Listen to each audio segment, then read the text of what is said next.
इमाम हुसैन का होना कितना जरूरी था। सहाबा कराम के जमाने में अहले बैत का वो सबसे बड़ा चेहरा इमाम हुसैन का होना जरूरी था कि नहीं था? उस वक्त भी ये कहा था सहाबा ने, मक्का से जब करबला जा रहा था ये काफिला, हाथ जोड़कर कहा था मौला हुसैन मत जाए, आप रसूलुल्लाह की निशानी है, आप मत जाए, आपसे खल्के खुदा को फायदा होगा।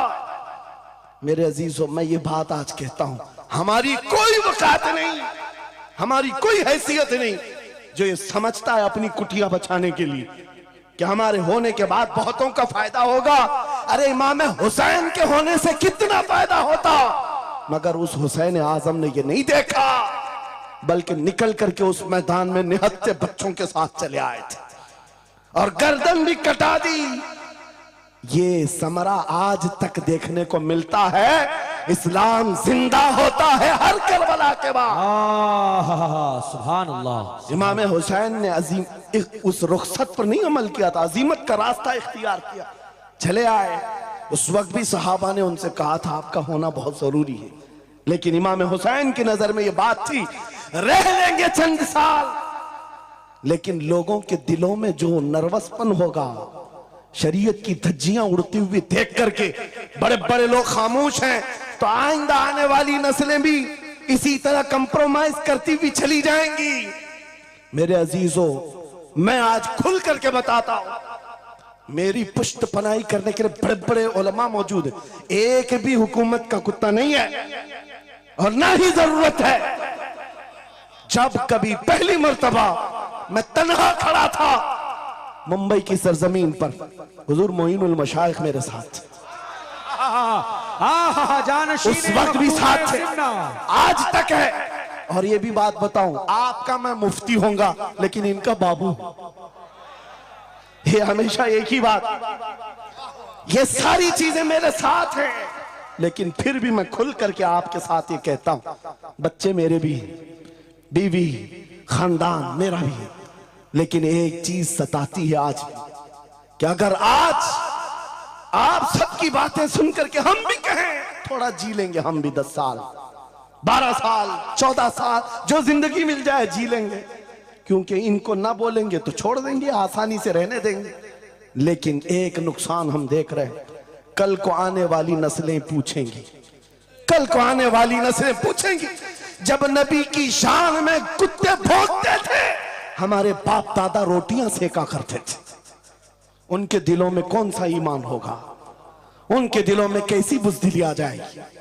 लेकिन मेरे अजीजों, ज्यादा से ज्यादा क्या होगा, मौत तो सबकी लिखी हुई है, मेरी भी है, आपकी भी है, किसी दिन बिस्तर पर पांव रगड़ कर मर जाएंगे, लेकिन हम ये सोचते हैं जब मरना मुकद्दर है ही, यूं भी तो किसी दिन दुनिया से जाना है, नबी पाक का नाम बुलंद करके जाएंगे, नस्लें इस बात के लिए सीना चौड़ा करके कहेंगी, नहीं, सारे अगर कुत्ते भौंक रहे थे, मेरा बाप मेरा दादा नबी की शान में अज़मत रिसालत के दिफा के लिए तन्हा खड़ा था, या उलमा में से कोई खड़ा था, उनके फख्र के लिए इतनी बात काफी है और उनके ईमान की हिफाजत के लिए इतनी बात काफी है। सुभान अल्लाह, सुभान अल्लाह।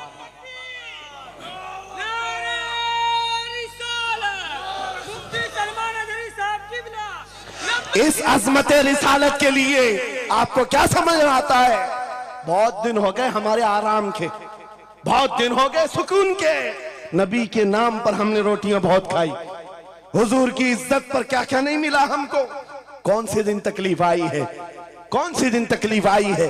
ये अहले बैत को देख रहे हो, आपको पता है वो बाबुल हवाइज इमाम मूसा काज़िम, अहले बैत के इस बड़े इमाम की बात कर रहा हूं जो इमाम जाफर सादिक के बेटे हैं, लेकिन 7 साल तक वक्त के जालिम तागूती ताकतों ने जेल में रखा, जहर देकर के खत्म किया है।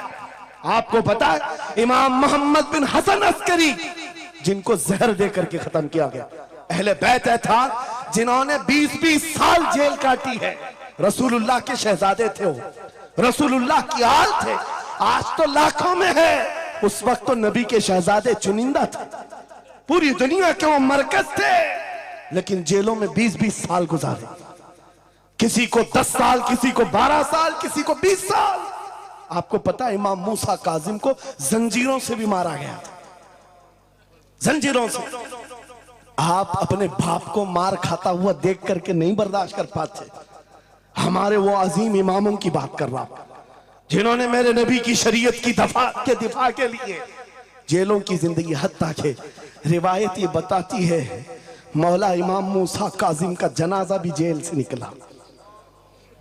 मेरे अजीजों, ये सब क्या बातें सिर्फ बयान करने के लिए रह गई? उलमाए ज़वील एहतराम इस मनसब को हाथ समझेंगे।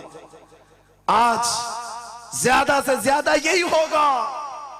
इसी किछोछा मुकद्दसा के एक बुजुर्ग थे जो मेरे बहुत बड़े आइडियल है, सैयद मुजफ्फर हुसैन कछोछे। आजादी के मौके पर बड़ी मुसीबतें उठाई और इनको पकड़ करके, एक शहजादा है किछोछा मुकद्दसा का आस्थाना, और जेल में डाल दिया गया था। आपको पता है किछोछा के उस शहजादे ने एक जवाब दिया था जो मेरा फेवरेट शेर है, पसंदीदा शेर है। आपने कहा था मुजफ्फर को मुकय्यद ना समझ ऐ सैयद, मेरी असीरी भी सुन्नत आबाई है। माशाअल्लाह, मेरी असीरी भी सुन्नत आबाई है। मुजफ्फर को मुकय्यद मत समझ ऐ सैयद। आपको पता है ये तारीख है हमारी, लेकिन सब की सब तारीख इसलिए दोहरा रहा हूं कि हमारी इज्जत उसी में मौजूद है, वहीं पर है। वापस आ जाओ उधर ही। अपनी कुटिया बचाकर, अपनी दुकान बचाकर ज्यादा दिन नहीं जी पाओगे। हुजूर के नाम का दिफा करो, सुबह क़यामत तक मौला नाम जिंदा रखेगा। सुभान अल्लाह। हाँ, अपनी हिफाजत के लिए बहुत सारे लोग हैं, अपनी अपनी फिक्र करने वाले। नबी की इज्जत और नामूस पर पहरा देने वालों की तारीख मिटाई नहीं जाती। हजारों मिटाने की कोशिश भी कर लो, वो मिटते नहीं है। आज आपको पता है पैरों से माजूर खादिम हुसैन को कौन नहीं जानता। लोगों को डर भी लगता है उनका नाम लेने में कि गरजता था बंदा और खुद व्हील चेयर पर बैठता, लेकिन लाखों को खड़ा होना सिखा दिया। किस बात पर? क्या अपने बाप के कसीदे पढ़ता था? क्या अपने खानदान के कसीदे गुनगुनाता था? एक ही बात, रसूलुल्लाह की अजमत पर बात, हुजूर की इज्जत पर बात करो तो फिर पता चलता है 8 साल के बच्चे से लेकर 80 साल के बूढ़े के दिल में भी अल्लाह खुद मोहब्बत डालता है। वाह, सुभान अल्लाह, खुद मोहब्बत डालता है। सब चीजें मौजूद हैं उसी जात पर। एक बात मैं अब आपके सामने कहता हूं, गुफ्तगू समेटता हूं। आला हजरत का मसलक देखो, मिशन देखो, और आपको उसी बात पर मैं लाकर जमा कर दूंगा। और सुन्नियों का मजमा मुझे पता है, आधा शेर मैं पढ़ूंगा, आधा ये खुद ही कंप्लीट करेंगे। और गारंटी के साथ कहता हूं, मुझे पता नहीं है कि मजमे के बारे में, लेकिन इतनी गारंटी जरूर है आप कंप्लीट करेंगे। क्यों? हमें पता है मिजाज इश्क रसूल का, हमें पता है मोहब्बत मुस्तफा का। सुनो, मैं कहता हूं वो जो न थे तो, वो जो न हो तो, ये गारंटी है हमारी, ये गारंटी है। आधा जुमला भी कह दो सुन्नी के बाद, वो जो ना हो तो। हाँ, ये कंप्लीट खुद करेंगे। क्यों?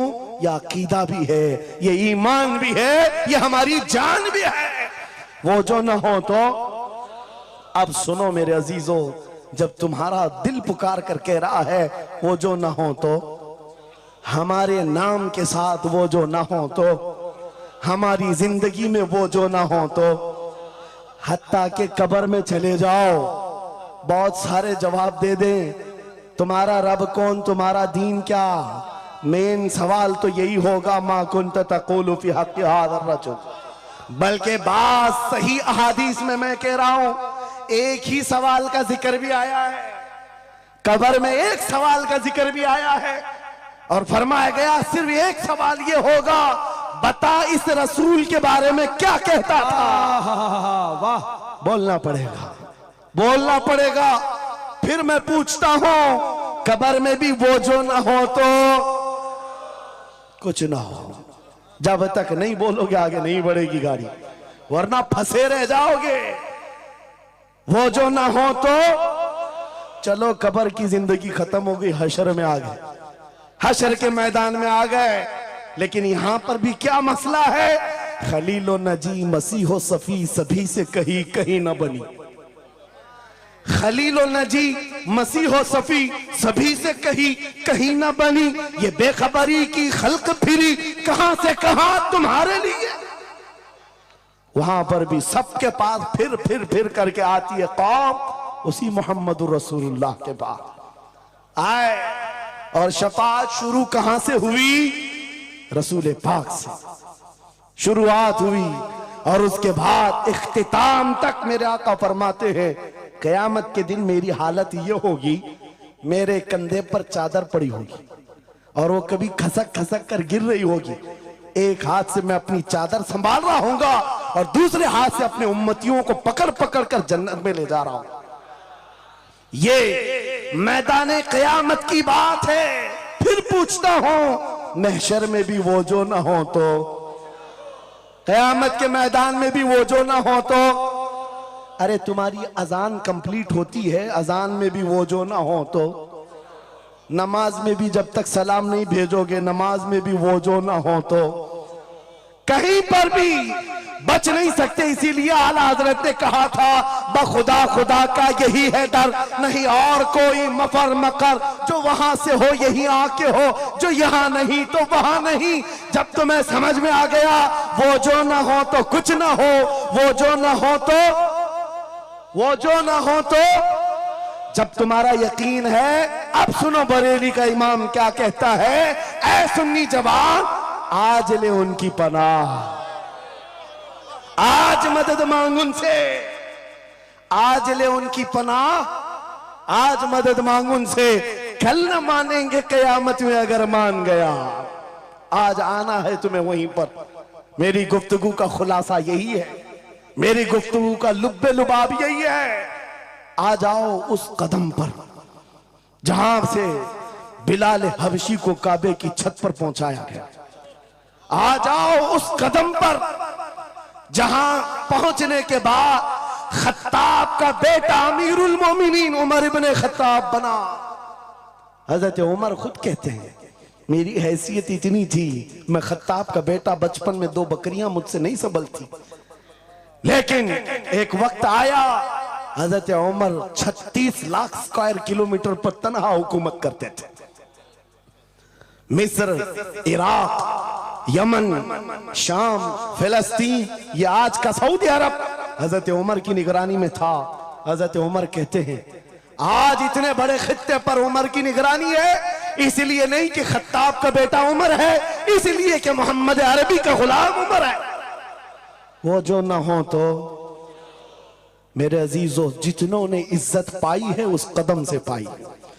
आपको जब ये बात अच्छी तरह मालूम हो जाए, यहां देखो आप, यहां चेहरे बहुत सारे, यहां बहुत सारे चेहरे, और उसमें बुजुर्ग तरीन चेहरा वो सैयद रईस अशरफ साहब का है। लेकिन पूरा मजमा ये बात मेरे साथ यकीन के साथ कह सकता है, इन जवानों से कई ज्यादा हसीन और जमील ये चेहरा है। क्यों? अरे तुम्हारे बॉलीवुड और हॉलीवुड में थोड़ा बुढ़ापा आए तो उसे निकाल दिया जाए, फिर उसकी नहीं चलती। वहां सिर्फ रंग और गाजे का काम है, वहां सिर्फ और सिर्फ पाउडर लाली मेकअप का काम है। जब तक जवान थे हजारों फैन थे, लेकिन जवानी खत्म हो गई तो बेचारे उनकी जिंदगी के लाले पड़ गए। और सियासत में भी यही हाल है। 40-40 साल नौकरी किया पार्टियों की, बाद में फिर वो मंडली में बिठा दिया गया, अब आप बैठो दूसरे जवान आएंगे, उनकी भी जिंदगियां खत्म। लेकिन एक बात है, नबी पाक का जो गुलाम होता है वो 80 साल का भी हो जाए, उसके अंदर ना पुरानापन आता है ना बुढ़ापा आता है। सुभान अल्लाह। इज्जत वैसी ही बरकरार है, खूबसूरती वैसी ही है।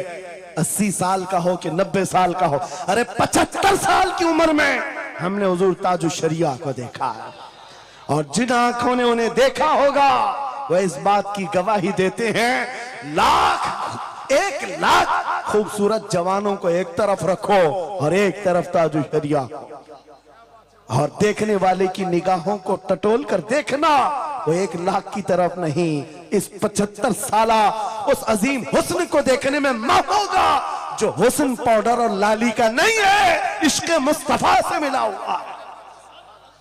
इज्जत रसूलुल्लाह के कदमों से, उनकी वाबस्तगी से है। तो फिर छोड़ कर के दर बदर क्यों ठोकर खाते हो? कहां ये बॉलीवुड और हॉलीवुड के चक्कर में पड़ गए? कहां तुम टिकटॉक पर मुजरे करने लग गए? कहां तुम गाने में अपनी जिंदगियां बर्बाद करके अपने दिल में निफाक पैदा करने लग गए? अरे ताश के पत्ते, जुए के अड्डे, शराब की बोतलें, ये तुम्हारी शान नहीं, ये तुम्हारे लिए ज़ेब नहीं देखता। और एक बात याद रखो, तुम जिन इलाकों में रहते हो बहुत सारे दूसरों को देखते हो, वो नाच रहे हैं तो हमको भी नाचना चाहिए, वो ऐसा कर रहे हैं तो हमको भी ऐसा करना चाहिए। शेरों को, कुत्तों को कभी देखना नहीं चाहिए। जो शेर है वो अपनी बिरादरी को देखता रहे, कुत्ते को देखता रहेगा तो फिर अपना शेरपन भी भूल जाएगा। इसलिए याद रखो, तुम खैरे उम्मत हो, तुम्हारा लक़ब कुरान में आया है। तुम नचनियों को मत देखो, शराबियों को मत देखो, जुआरियों को मत देखो, वो गाने पे कैसे थिरकते हैं, वो कैसे नाचते हैं, ये तुम्हारा मतलब नहीं है। तुमको अगर देखना है, खालिद बिन वलीद को देखो, सलाहुद्दीन अय्यूबी को देखो, शिहाबुद्दीन गौरी को देखो, औरंगजेब को बार बार देखो, बार बार देखो। इसलिए कि उन अजीम हस्तियों को देखने वाला ये समझ में आ जाएगा उसे, ये सारी इज्जतें जो है उन नौजवानों ने जो हासिल की, वो सलाहुद्दीन अय्यूबी हो कि खालिद इब्ने वलीद हो कि शिहाबुद्दीन गौरी हो कि औरंगजेब हो कि शहीद टीपू सुल्तान हो, ये सब की इज्जतें मुस्तफा के नाम से हैं, हुजूर के नाम से हैं। आपको पता है खालिद बिन वलीद 125 जंगें लड़े, 125 में से एक भी शिकस्त नहीं खाई अपनी जिंदगी में। उनकी तलवार का वजन 35 किलो का है और ढाल का वजन 40 किलो का है, और उनके पूरे जिस्म में एक बालिश्त जगह भी बाकी नहीं जहां जख्म ना लगाओ। जंगे मौता में एक ही जंग में 9 तलवारें टूटी, पीछे कदम कभी नहीं हटा। एक जंग में ऐसा हुआ था कि 2 काफिर सर पर आ गए थे और अमामा गिर गया था, गर्दन पर तलवार थी, कट जाती, तलवार की तरफ नहीं देखा, अमामा उठाने के लिए चल पड़े, उठा लिया, फिर सर पर रखा, उन काफिरों की तलवारें नीचे रह गई। हैरत में पूछा कि ये शहसवार है इस्लाम का, सिपह सालार है, और ऐसी बड़ी गलती छोटा सिपाही भी नहीं कर सकता। जब तलवार गर्दन पर हो तो ये टोपी और अमामा उठाएगा। सामने के पहलवानों ने पूछा, ऐसी बड़ी गलती हमने छोटे फौजी से भी नहीं देखा, तुम तो सिपह सालार हो, ऐसी गलती कैसे कर सकते हो? खालिद बिन वलीद का जवाब, यही मेरा मकसद है। फरमाया, तुम क्या समझते हो खालिद बिन वलीद अपने बाजुओं की ताकत से लड़ता है? हरगिज नहीं।